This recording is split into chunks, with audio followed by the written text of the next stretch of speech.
Hi, my name is Maureen and Today FM rocks in Mombasa. Mula, my name is Mark. I love listening to Today FM.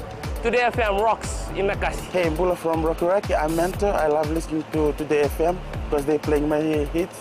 Today FM rocks. My name is Enrico. I love listening to Today FM. Today FM rocks in Suba. Hi, I'm Asrika and I'm from Lotoka and I love Today FM. Today FM rocks. Bula, I'm Siva. I'm from Bath. I love listening to Today FM. Today FM rocks. Today's hit music on Today FM. In this bulletin, corruption crippling development in Fiji, says FICAC. Plagued by vandals. And culture and tradition to be included in ocean science. From the studios of FBC Suva, Teva Endua. FICAC Acting Deputy Commissioner Rashmi Aslam says it is an undisputed fact corruption is widespread. He notes it exists in many forms and preys on those without a solid foundation. Aslam says corruption is known to cripple development and Fiji cannot afford to lose the spirits of future generations to this evil. He says recent statistics have triggered an alarm bell that it's time to act now. We've seen in recent past certain statistics which were disturbing, where the more and more young people start engaging in various activities.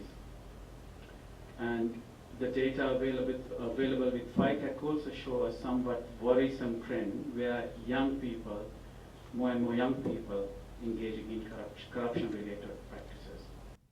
The police cybercrime unit is investigating the origins of a video circulating on social media believed to involve 2 minors. The video apparently shows 2 minors believed to be students are seen performing sexual acts on each other.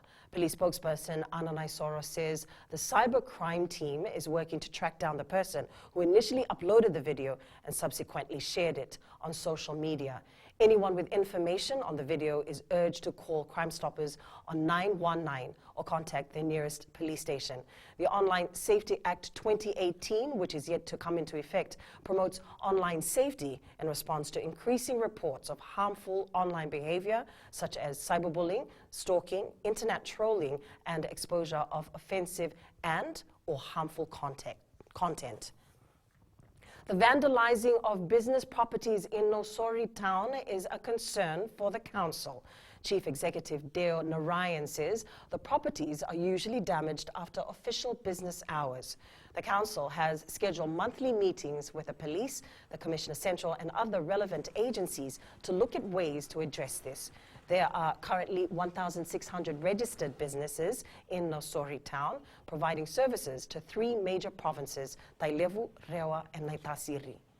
People do vandalize things, they do things which shouldn't be happening, but we are just only requesting our police colleagues to be more vigilant in the town area in post-official working hours so that we can minimize and provide more secure environment for our business operators and our public at large.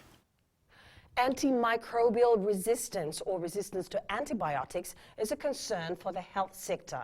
This is a result of standard treatments that become ineffective where infections persist and may spread to others. Associate Dean of Research of the College of Medicine, Nursing and Health Sciences, Dr. Donald Wilson, says this is an emerging issue that needs attention. Antimicrobial resistance, taking medicines for certain common conditions, you find that doctors will say, or patients will say that the medicines are not working. And so antimicrobial resistance is really something that is increasing. Culture and tradition became a clear priority for the UN Decade for Ocean Science, with consultations held in Noumea, New Caledonia last week. With the Pacific spearheading the global deliberations, a major cross-cutting theme will be the inclusion of culture and traditional knowledge. USB Head of Oceania Center for Arts, Crescentia Koya Wakauta, explains the inclusion of the region's connection to the ocean and to its people must be unequivocal in any formal framework.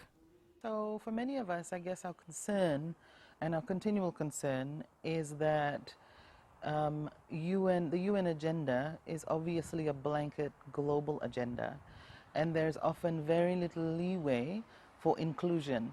And people often forget that it's very important to be explicit in that documentation. HFC Bank, which aims to serve Fijians with innovative solutions, hosted Pacific Connect Network Dialogue. More than 20 participants are part of the dialogue to identify practical projects which looks at inclusiveness for persons with disabilities. Bank's senior manager IT Georgina Nangulevu says this project will promote technologies to make things accessible and help persons with disabilities for social inclusion. Nangulevu says the two-day event themed Technology Enabling Inclusiveness has seen lots of ideas which include assistive technology. We've come up with a lot of wonderful ideas on accessible maps, emerging tech like blockchain and how it can be used to sort of improve the accessibility of banking. Coming up, Flying Fijians aim for better results. And Canada out to learn from the best. Stay with us.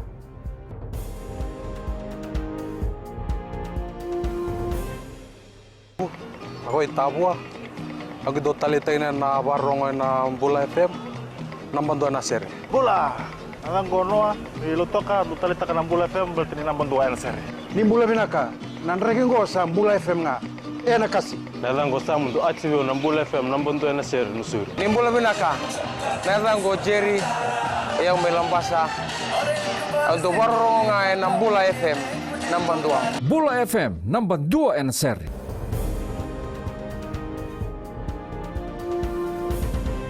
Flying Fijians captain Domenico Wangarimborotu says their second match of the Pacific Nations Cup against Canada is important.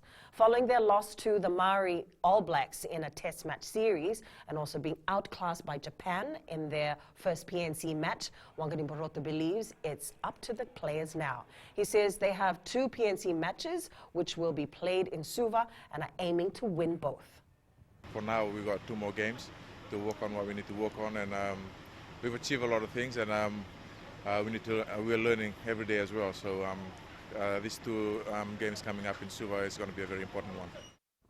Canada is looking ahead to its Pacific Nations Cup clash against the Fiji Airways Flying Fijians. The Canadians arrived this morning following their 1947 loss to the USA over the weekend. Canada coach Kingsley Jones says playing Fiji on Saturday is a blessing in disguise for them. Well, look, we know what, there's no getting away from it. You've got some fantastic rugby players, great athletes, big, strong and fast. And the progression they've made, under the current coaches is fantastic. We're really well coached.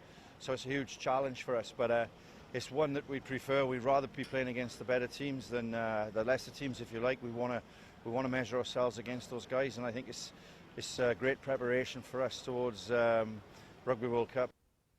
2 PNC matches will be played at the ANZ Stadium in Suva this Saturday. Manu Samoa will take on the USA at 2:30 p.m. in the first match, and at 5:15 p.m. the Flying Fijians play Canada. The NRL says it is working on developing technology which would allow video referees to rule on contentious calls. This comes after the league admitted serious errors by referees in the Warriors' 22-24 loss to the Eels. But some players say that further involving video refs is a step too far.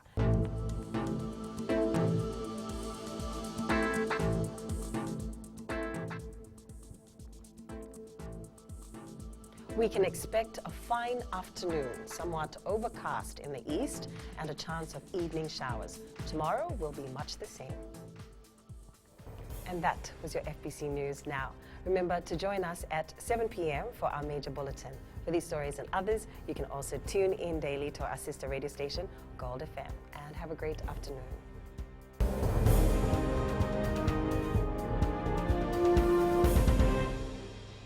My name is Neha and I'm from Karavi, and Mirchi FM it's hot. हम आंचल है नसोरी से मिर्ची FM बहुत जुलूम. Hi, हाय हम शायरा प्रकाश बात करता है और तावा में मिर्ची FM सबकंसन and Mirchi FM it's hot. Hi, my name is Prashant. I live in Suva. I love Mirchi FM because Mirchi FM it's hot. Hi, I'm Shane. I love listening Mirchi FM because it's awesome and it's hot. Hi, I'm Rachel. And I'm Shavi. We love listening to Mirchi FM in Lambasa. Mirchi FM, it's hot.